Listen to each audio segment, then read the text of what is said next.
మీ జీఐఈటీ ఇప్పుడు జీజేయుగా మారింది. 2000కు పైగా ప్లేస్మెంట్స్, ఐపీఎం, కేపీఎంజీ వంటి సంస్థలతో ఇంటిగ్రేటెడ్ కోర్సులు. యూపీఎస్సీ కోచింగ్, అడ్మిషన్లు ఓపెన్.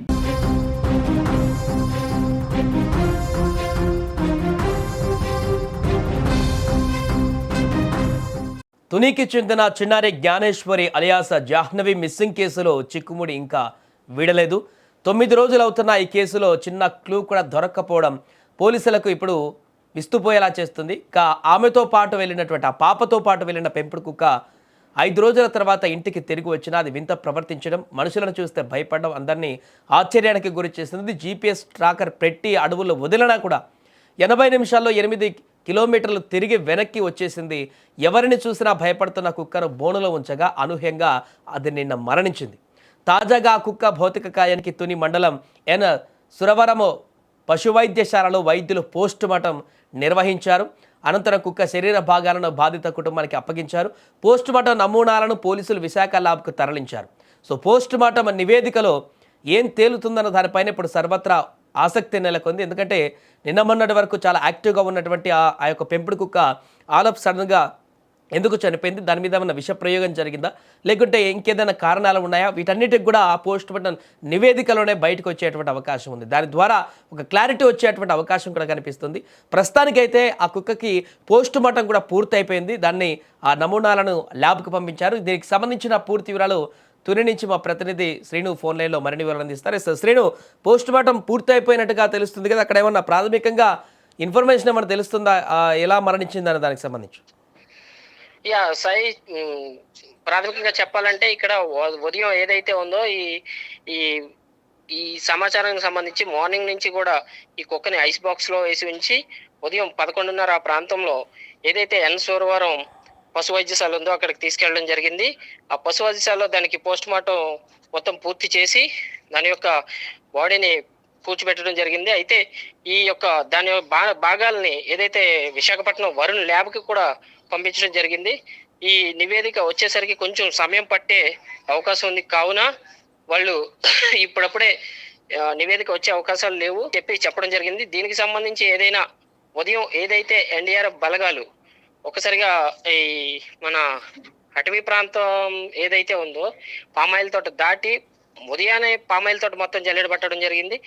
మధ్యాహ్న సమయంలో ఏదైతే ఈ అటవీ ప్రాంతం మొత్తం కొండపైకి వెళ్ళి ఇదంతా కూడా గాలింపుల చర్యల్లో కూడా ఇప్పటికీ గాలింపు చర్యలు అయితే కొనసాగుతున్నాయి. సాయి, ప్రస్తుతం ఆ యొక్క రిపోర్ట్ ఎప్పటి వరకు వచ్చేటువంటి అవకాశం కనిపిస్తుంది? ఏం చెప్తున్నారు అక్కడ వాళ్ళు? మనకి పోలీసు వాళ్ళ సమాచారం ప్రకారం అయితే రిపోర్టు ఒక 4-5 డేస్ పట్టే అవకాశం ఉందని కూడా ఇక్కడ పోలీసు వారు అయితే మనకు సమాచారం చెప్పడం జరుగుతుంది. ఆ పోలీసు నివేదిక వస్తే గానీ, ఏదైతే ఈ పోస్ట్ మార్టం నివేదిక వస్తే గానీ మనం విష ప్రయోగమా లేకపోతే దాని అంతటది మానసికంగా మరణించిందా అని కూడా చెప్పేదానికి కూడా అవకాశాలు లేవని కూడా వీళ్ళు చెప్పడం జరుగుతుంది. సాయి, రైట్. ఇంకొకటి, మరొక వర్షన్లో ఇప్పుడు ఈ యొక్క కేసులో కేవలం ఆ సెర్చ్ ఆపరేషన్ లైన్లోనే కొనసాగిస్తున్నారా పోలీసుల నివేదిక, లేదంటే ఇటు కిడ్నాప్ కేసుకి సంబంధించి ఏమన్నా? ఎందుకంటే నిన్న మొన్న తల్లిదండ్రులు అనుమానం వ్యక్తం చేసినటువంటి కొంతమంది అట్లాంటి వాళ్ళు ఉన్నారు కాబట్టి ఆ యాంగిల్లో కూడా విచారణ ఏమన్నా కొనసాగిస్తున్నారా? ఎలా కొనసాగుతుంది ఎంక్వైరీ? సాయి, 2 విధాలుగా కూడా ఎంక్వైరీ అయితే కొనసాగుతుంది. ఒక పక్క ఏది కిడ్నాప్ కోణంలో కూడా ఎంక్వైరీ అయితే కొనసాగుతుంది. రెండవ పక్క ఏదైతే గాలింపు చర్యల భాగంగా ఏదైనా సమాచారం అందకపోద్దా అని చెప్పి ఈ గాలింపు చర్యలు చేపట్టినప్పటి నుంచి ఈ పక్క సమాచారం కూడా సేకరిస్తున్నారు. ఒక పక్క కిడ్నాప్ కోణంలో ఎవరైతే పాత గొడవలు ఏమైనా ఉన్నాయా వాళ్ళ నిందితులను తీసుకురావడం, విచారించడం కూడా ఒక పక్క జరుగుతుంది.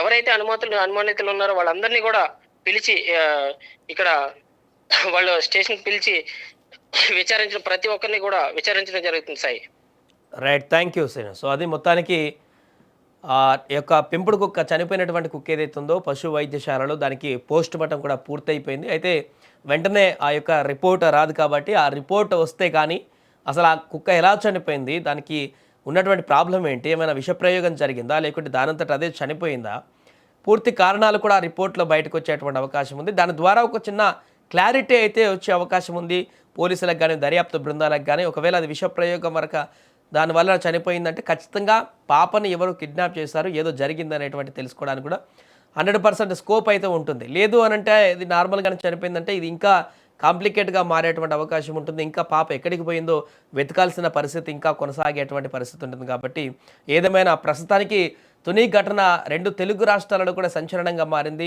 ఇప్పటికీ 9 రోజులు అవుతుంది. ఆ చిన్నారి బుడిబుడి అడుగులు వేసుకుంటూ అక్కడి నుంచి పామాయిల్ తోటలో పరిగెత్తినటువంటి జ్ఞానేశ్వరి ఎక్కడికి వెళ్ళింది అనేది ఇంకా అంతు చిక్కని ప్రశ్నగా మారింది.